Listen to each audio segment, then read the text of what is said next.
Cette rencontre ministérielle de portée stratégique marquera une étape majeure dans l'opérationnalisation de l'AES, à travers l'adoption des protocoles additionnels et des organes à mettre en place, ainsi que la définition des mesures politiques et de coordination diplomatique.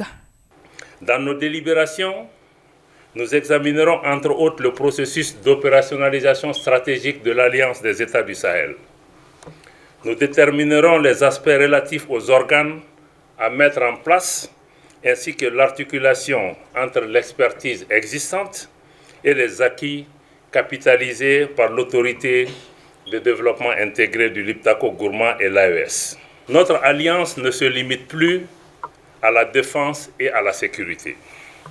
Nous aspirons entre autres à faire de l'Alliance des États du Sahel un espace où l'indépendance et le développement économique dans toutes ses composantes, j'allais dire la prospérité, sont solidement ancrés.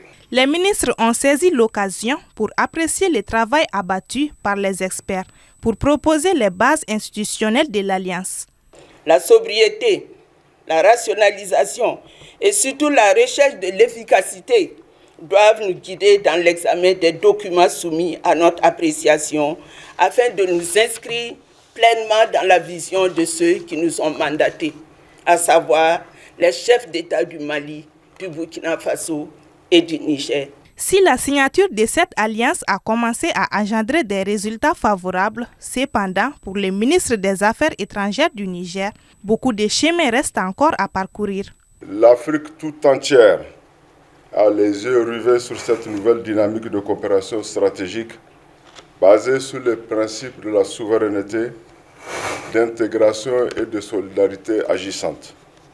En décidant de la mutualisation de leurs efforts en vue de faire face à leurs défis communs, au premier chef, la crise sécuritaire, le Burkina Faso, le Mali et le Niger entendent prendre en main leur destin, dans une parfaite synergie d'action en vue de répondre aux attentes légitimes de leur peuple.